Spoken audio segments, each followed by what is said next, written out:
ആയുർവേദത്തിലെ പ്രശസ്തമായ രസായന ഔഷധമാണ് ചവനപ്രാശം. ദീർഘായുസ്സ്, മികച്ച രോഗപ്രതിരോധ ശേഷി, മെച്ചപ്പെട്ട ആരോഗ്യം എന്നിവയെല്ലാം രസായന ചികിത്സ കൊണ്ട് ഉദ്ദേശിക്കുന്നു.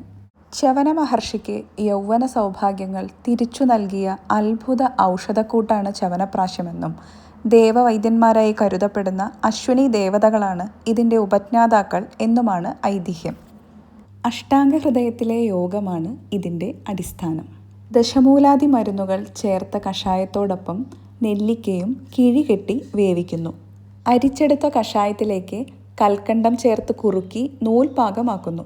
ഈ കഷായത്തിലേക്ക് കുരു കളഞ്ഞ് എണ്ണയും നെയ്യും ചേർത്ത് വറുത്ത് പൊടിച്ച നെല്ലിക്കയും ചേർത്ത് ലേഹ്യ പരുവത്തിലാകുമ്പോൾ അടുപ്പിൽ നിന്നും ഇറക്കി അതിലേക്ക് ചതുർജാതപ്പൊടി, കൂവപ്പൊടി എന്നിവ ചേർത്ത് ഇളക്കുന്നു. ചൂടാറിയതിന് ശേഷം തേനും ചേർത്ത് ഇളക്കിയാണ് ചവനപ്രാശം നിർമ്മിക്കുന്നത്. ചവനപ്രാശത്തിലെ ഒരു പ്രധാന ചേരുവയാണ് നെല്ലിക്ക.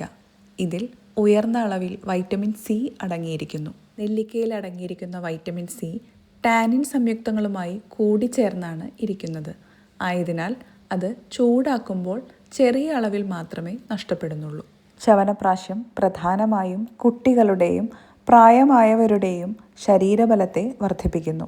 ലളിതമായി പറഞ്ഞാൽ ഒരു സർവ്വരോഗഹര രസായനമാണ് ചവനപ്രാശം.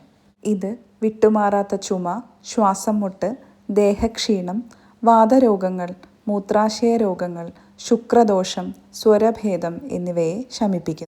വ്യക്തികളുടെ പ്രായം, ദഹനശക്തി എന്നിവയെ അടിസ്ഥാനമാക്കിയാണ് ചവനപ്രാശത്തിൻ്റെ അളവ് നിശ്ചയിക്കുന്നത്.